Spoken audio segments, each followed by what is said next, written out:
Share மார்க்கெட்டில் இன்றைக்கி ஸ்டூடெண்ட்ஸ்லேருந்து பெரும்பான்மையான ஆட்கள் முதலீடு பண்ணிட்டு தான் இருக்காங்க.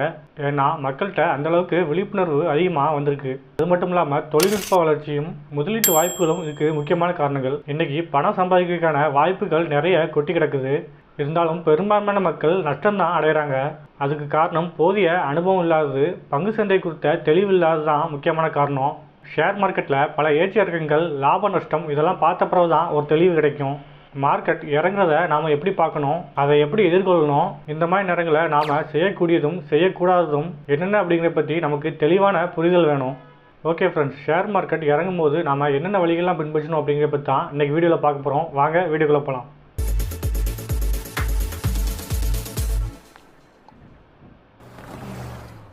ஃபஸ்ட்டு கவனிக்க வேண்டிய விஷயங்கள். ஷேர் மார்க்கெட்டில் இன்வெஸ்ட்மெண்ட் பண்ணுறதுக்கு முன்னாடி நாம் செய்ய வேண்டியது இதோட இயல்பு என்ன அப்படிங்கிறத பற்றி தெரிஞ்சு வச்சுக்கணும். அதுக்கு கடந்த காலத்தில் நடந்த ஏற்ற இறக்கங்கள், அதுக்கான காரணங்கள், இது எல்லாத்தையுமே நாம் படித்து தெரிஞ்சுக்கணும். அதை விட முக்கியம், மார்க்கெட்டில் அந்த டைமில் நடந்த மூவ்மெண்ட்டுக்கு மக்கள் எப்படி ரியாக்ட் பண்ணாங்க அப்படிங்கிறத பற்றியும் நாம் தெரிஞ்சுக்கணும். அதை தெரிஞ்சுக்கிட்டா தான் அவங்க எப்படி லாபம் அடைஞ்சாங்க, எப்படி நஷ்டம் அடைஞ்சாங்க அப்படிங்கிறத பற்றி நாம் பார்க்க முடியும். 10 அல்லது 15 நாள் ட்ரேடிங் டேஸில் கிட்டத்தட்ட 30% டவுன் ஆயிருக்கும். இந்த மாதிரி சமயங்களில் இன்வெஸ்டர்ஸ் என்ன பண்ணியிருக்காங்க, எத்தனை பேர் மார்க்கெட் விட்டு வெளியே போயிருக்காங்க, எத்தனை பேர் இன்வெஸ்ட்மெண்ட் பண்ணியிருக்காங்க, இந்த 2 பேரும் எடுத்த முடிவுகளால் அவங்களுக்கு கிடைச்ச லாபம் என்ன, நஷ்டம் என்ன, இதெல்லாம் பார்த்தாலே நாம் ஒரு தெளிவான முடிவுக்கு வர முடியும். ஃபஸ்ட்டு அக்செப்ட் பண்ணுங்கள். பொதுவாக மார்க்கெட் டவுன் ஆகும்போது இன்வெஸ்டர்ஸ் எல்லாரும் மார்க்கெட் டவுன் ஆகிட்டு அப்படிங்கிறத அக்செப்ட் பண்ணிக்கணும். எக்ஸாம்பிளுக்கு சென்செக்ஸ் 50,000லேருந்து 45,000 வரைக்கும் இறங்குச்சுன்னா மார்க்கெட் 10% டவுன் ஆயிருக்கு அப்படிங்கிறத அக்செப்ட் பண்ணிக்கணும். மார்க்கெட் கிராஷ் ஆகலை, அது மறுபடியும் புல்லிஷன் நோக்கி தான் போகும் அப்படின்னு சொல்லி மீடியாலாம் சொல்லுவாங்க. நீங்கள் அதெல்லாம் நம்பாமல் எது கிராஷு எது கரெக்ஷன் அப்படிங்கிறத தெளிவாக புரிஞ்சு வச்சுக்கோங்க. மார்க்கெட் 10% இறங்குறது அடிக்கடி நடந்தால் கூட அது டவுன் ஆகிருக்கு அப்படிங்கிறத நாம் அக்செப்ட் பண்ணணும். இந்த விஷயத்தில் தெளிவு இருந்தால் முதலீட்டு முடிவை நாமளே எடுக்கலாம். அடுத்து சந்தை சரிவின் தன்மையை ஆராயணும். 2வது விஷயம் நிறுவனங்களின் செயல்பாடு. ஒரு கம்பெனி எப்படி செயல்படுது, அதோட market value, EPS value, quarterly result, இது எல்லாமே நல்லா இருந்தால் கூட மார்க்கெட் கிராஷ் ஆகும்போது அதுக்கு எதிராக செயல்பட முடியாது. மார்க்கெட்டில் லிஸ்ட்டாக இருக்கிற ஒரு சில கம்பெனிகள் மட்டுமே இதுக்கு விதிவிலக்காக இருக்கும். ஸோ அதனால் மார்க்கெட் இறங்கும்போது அதோட தன்மை என்னன்னு தெரியாமல் நாம் ஷேர்ஸை வாங்குறதோ விற்கிறதோ கூடாது. மார்க்கெட்டோட சென்டிமெண்ட் என்ன, மார்க்கெட்டோட ட்ரெண்ட் என்ன அப்படின்னு தெளிவாக தெரியாத வரைக்கும் இன்வெஸ்டர்ஸ் இன்வெஸ்ட்மெண்ட் எதுவும் பண்ணாமல் பொறுமையாக காத்துட்டு இருக்கிறது தான் இன்வெஸ்டர்ஸ் கடைபிடிக்க வேண்டிய முக்கியமான விஷயங்களில் ஒன்று. அடுத்ததாக ஃபண்ட் மேனேஜர். 3வது விஷயம், ஃபண்ட் மேனேஜர்ஸ் அவங்களாவே நீங்கள் என்ன செய்யணும் அப்படிங்கிறத பற்றி சொல்ல மாட்டாங்க. ஒரு அசட்டை உருவாக்குறது மட்டும் தான் ஃபண்ட் மேனேஜர்ஸோட வேலை. எக்ஸாம்பிளுக்கு 4 லட்சம் கோடி மதிப்புள்ள சொத்துக்களை நிர்வாகம் பண்ணுற mutual fund managers market down ஆக போகுது, அதனால் ஈக்விட்டியில் 20% கம்மி பண்ணிவிட்டு பாண்டில் இன்வெஸ்ட்மெண்ட் பண்ணுங்க அப்படின்னு அவங்களா முன் வந்து சொல்ல மாட்டாங்க.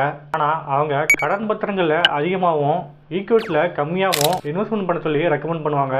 இதை நாம் ஒரு அறிகுறியாக எடுத்துகிட்டு நாமளாவே ஈக்விட்டியில் கம்மி பண்ண சொல்லிட்டு கடன் பத்திரங்களை அதிகமாக முதலீடு பண்ண சொல்லலாம். எல்லாத்தையுமே ஃபண்ட் மேனேஜர் பார்த்துப்பாங்க அப்படின்னு சொல்லி நாம் எதிர்பார்க்க முடியாது. அவங்க எடுக்கிற முடிவை பார்த்து நாமளும் நம்ம முடிவை பிளான் பண்ணணும். அடுத்ததாக மார்ஜின் ட்ரேடிங். நீங்கள் மார்ஜின் ட்ரேடிங் பண்ணிங்கன்னா, சப்போஸ் மார்க்கெட் இறங்க போகுது அப்படின்னு தெரிஞ்சால் உங்கள் புரோக்கர்கிட்ட கடன் வச்சுருந்தீங்கன்னா அதை செட்டில் பண்ணுறது ரொம்ப நல்லது. ஏன்னா இந்த மாதிரி நேரத்தில் நீங்கள் கடனை செட்டில் பண்ணலன்னா உங்களோட ஷேரை விற்க வேண்டிய கட்டாயத்தில் புரோக்கர் இருப்பார்.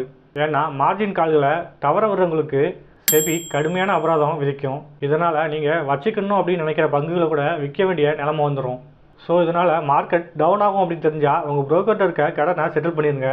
அப்படி செட்டில் பண்ணால் தான் உங்ககிட்ட இருக்கிற ஷேரில் நீங்கள் எடுக்க நினைக்கிற முடிவுகளை எடுக்க முடியும். அடுத்ததாக தயாராக வச்சுக்கிட வேண்டிய 2 பட்டியல்கள். எப்போதுமே மார்க்கெட்டில் இன்வெஸ்ட்மெண்ட் பண்ணுறவங்க 2 விதமான பட்டியல்களை வச்சுக்கணும். எந்த ஷேர்லாம் விலை ஏறினா விற்கணும், எந்த ஷேர்லாம் விலை இறங்கினா வாங்கணும். இந்த பட்டியலில் புதுசாக வாங்க நினைக்கிற ஷேரும் இருக்கலாம், அல்லது ஆல்ரெடி இருக்க ஷேராக கூட இருக்கலாம். இதெல்லாம் நீங்கள் சொந்தமாக அனலைஸ் பண்ணி முடிவு பண்ணணும். இந்த மாதிரி ஷேர்ஸை யார் ரெக்கமெண்ட் பண்ணாலும் உங்களோட சொந்த அனலைஸ் இல்லாமல் எந்த முடிவும் நீங்கள் எடுக்கக்கூடாது. அதே மாதிரி உங்கள் பட்டியலில் இல்லாத பங்குகளை மார்க்கெட் கிராஷ் ஆகும்போது அவசரப்பட்டு வாங்கக்கூடாது. இதுக்கு முன்னாடி சொன்ன மாதிரி தான், ஒரு கம்பெனி எவ்வளோ நல்ல கம்பெனியாக இருந்தாலும் மார்க்கெட் கிராஷ் ஆகும்போது அதோட சிறப்பு அம்சங்கள் வேலை செய்யாது. இந்த மாதிரி நல்ல கம்பெனியாக பார்த்து இன்வெஸ்ட்மெண்ட் பண்ணும்போது மார்க்கெட் சென்டிமெண்ட்டையும் சேர்த்து பார்க்கணும். ஏன்னா மார்க்கெட்டில் மக்களோட சென்டிமெண்ட் முக்கியமான தாக்கத்தை ஏற்படுத்தும்.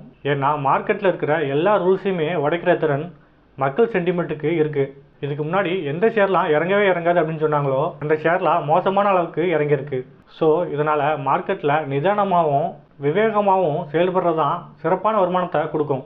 இது எல்லாத்தையும் மனசில் வச்சுட்டு இன்வெஸ்ட்மெண்ட் பண்ணிங்கன்னா நீங்களும் நல்ல லாபத்தை பார்க்க முடியும். ஓகே ஃப்ரெண்ட்ஸ், வீடியோவில் பயனுள்ள தேவை இருந்துச்சுன்னா வீடியோவை லைக் பண்ணுங்கள், சேனலை சப்ஸ்கிரைப் பண்ணுங்கள். தேங்க்ஸ் ஃபார் வாட்சிங் அண்ட் ஹாப்பி இன்வெஸ்டிங்.